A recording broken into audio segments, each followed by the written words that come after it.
अब जिसको लोग अध्यात्म समझ रहे वो तो बस बातें हैं, बातें हैं उलझाने के लिए, सब फंसाने के लिए। वो गुरु भी जाल बिछाता है, गुरु जाल बिछाता है, शिष्य को उसमें फंसाता है।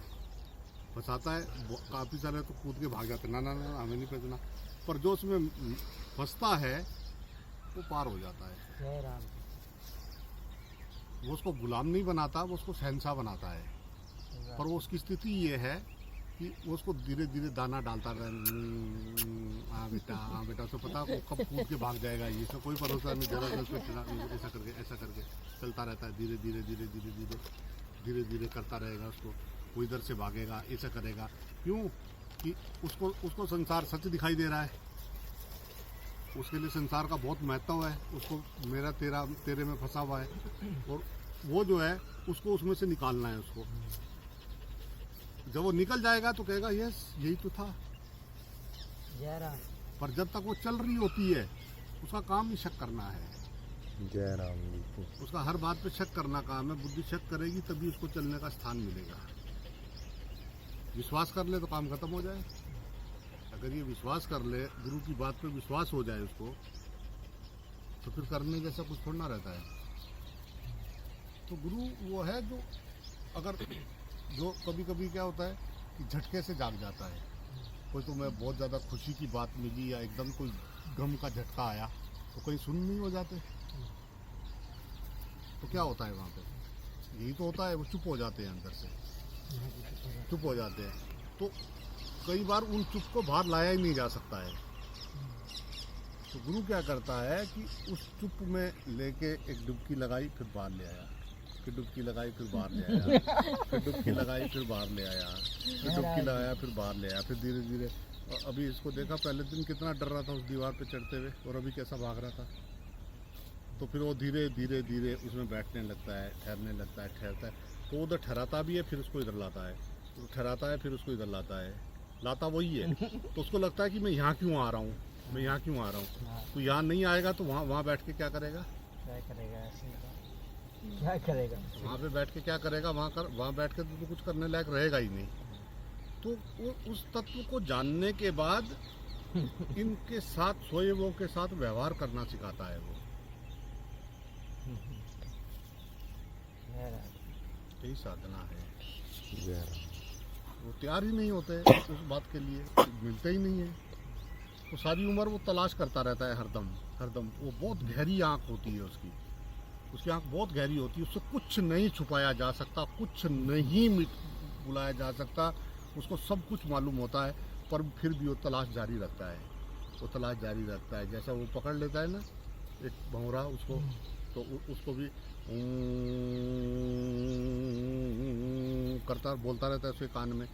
उसको तब तक नहीं खाता जब तक वो भी नहीं करने उसकी भाषा बुला देता है। वो भ्रमर जो होता है वो किसी चीज़ को भी पकड़ेगा तो सुना है कभी, पकड़ी मक्खी ने पकड़ रखा होता है, एक छोटा सा उड़ती रहती है, करती रहती है, वो वही होता है। वो कोई भी चीज़ को पकड़ता है, पकड़ के उसको ओम बोलता रहता है उसके कान में, बोलता रहता है। वो अपनी भाषा भूल जाता है। फिर वो ओम करने लगता है। जब वो उसको देखता है ना अब ओम करने लग गया, तब उसको खा जाता है। वो ऐसा करता है वो। तो गुरु क्या करता है, उसको अपने जैसा बनाना है उसको। और चेला जो है वो सोचता है कि सबसे बड़ा गुरु धरती पे मैं ही पैदा हो रखा। अब जो है मामला ये चलता है, वो जब जावे वो आगे लठ लेके खड़ा हो, इधर से जावे वो लठ लेके खड़ा हो। ठीक है, पूरा पाता नहीं, पर हाँ जिसको बात समझ में आ जाती है कि ये मनुष्य जन्म लिया है, इसमें कुछ तो है, कोई चीज़ तो है जिसकी वजह से सब चल रहा है, ये खिल रहा है, ये फूल खिल रहे हैं, कल कैसा मौसम बदल रहा है, प्रकृति हवाएं चल रही हैं, फिर ये सब कुछ तो है। वो क्या है, वो क्या है उसकी, अगर जिसको इसकी तलाश शुरू हो जाती है उस पर जो है काम करने को उसको आसानी हो जाती है। हाँ, उसको फिर उसको भकाता रहता है, जो पूछता है उसको बताता रहता है इधर उधर। उसको पता है लास्ट में तो मुझे ऐसे सुनने में ही ले जाना है। ठीक है, तो वो गुरु एक सेतु है। अज्ञानी और ज्ञानी के बीच में गुरु एक सेतु है, जिसकी एक तरफ उसका ये एक तरफ इधर संसार में है और एक तरफ उधर परमात्मा में है। वो गुरु सेतु है। उस सेतु के बिना कोई उस इधर से उधर जा नहीं सकता, कोई नहीं जा सकता है। वो गुरु एक सेतु है। तो उसको समझ ही नहीं आता है कि वो क्या है, क्योंकि वो कभी संसार में दिखता है क्योंकि उसका एक तरफ संसार में है, कभी वो परमात्मा में दिखता है क्योंकि उसका एक तरफ परमात्मा में है। ठीक है, चेला कह रहा है तो करूँ क्या, ये एक तरफ होना चाहिए परमात्मा की तरफ। परमात्मा की तरफ होता तो तुझे कैसे बताने आता, तुझे कैसे समझाता, तुझे कैसे बुलाता हो।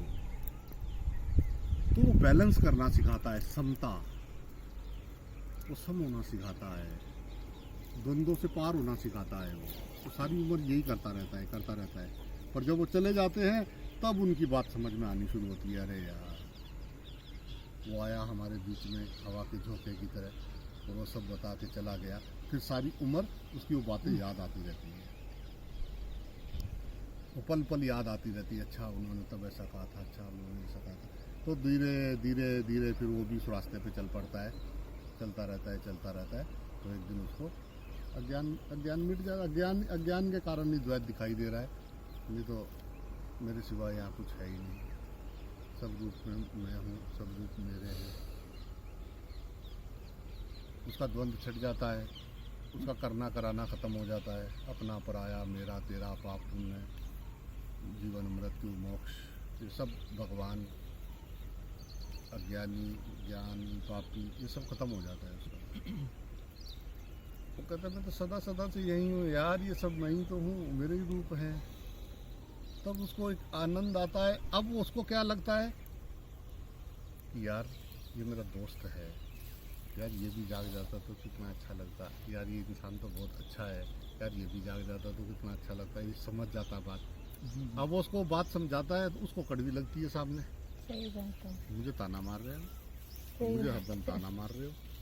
उसे क्या लेना देना तेरे ताने पाने से। वो तो अगर चुप हो जाए तो वो तो आनंद में है। पर उसको क्या लगता है कि यार अगर मेरे गुरुजी भी कल ऐसे ही चुप हो जाते तो मेरे जैसे मूड को कौन समझाता। बिल्कुल सही बात है। जय राम जी। पर सामने वाले अपनी बुद्धि से उसको उसकी एक छवि बना के मुझे ताना मार रहा। अच्छा, क्योंकि वो बुद्धि से देख रहा है उसको। वो समझ ही नहीं रहा है कि बुद्धि से पार भी कुछ है, उसको यकीन ही नहीं है अभी। तो भगवान नहीं ढूंढना है, भगवान को पाए हुए इंसान को ढूंढना है। जय राम जी। अगर वो मिल जाएगा तो भगवान आता जाता नहीं, खोता खाता नहीं भगवान। सही बात है। जय राम जी। सही बात तो बात यह है कि लोग भगवान ढूंढ रहे हैं। गलत ढूंढ रहे हो, गलत ढूंढ रहे हो। सही बात है। वो कारीगर है, उसके हाथ में एक हाथ में छेनी है और एक हाथ में हथौड़ी है। वो जब सामने आओगे तुम, वो तुम्हारे पे मारेगा जरूर। मारेगा तो छेनी हथौड़ी, उसे कोई क्या है, उसे तो पत्थर में से मूर्ति निकालनी है, जय राम। मूर्ति पे से फालतू का पत्थर हटाना है। राम। सही बात है। वो छेनी हथौड़ी। और वो साधक को उसका क्या चला, यार मैं भी तो कुछ हूँ। अरे मुझे कह रहे अरे मोरो बारा, उसका वो मोरो बारा जाता नहीं। वो कह रहा जाता ही नहीं। बहुत बहुत बहुत गहराई तक होता है। बाहर दूसरों को कैसा कैसा बन के दिखाते, फिर भी संसार का पकड़ होता है अंदर। ईमानदार बने, ईमानदार बने, सत्य बने, तो बात समझ में आए कि हमको क्या मिला है, ये क्या हमको मिला है। ये बात तब समझ में आए।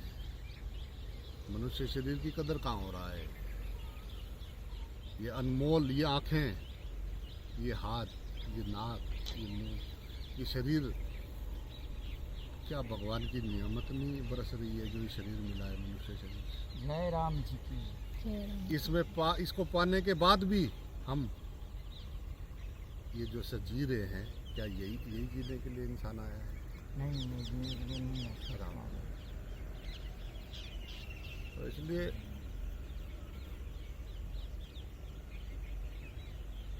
जय राम जी की भाई। जय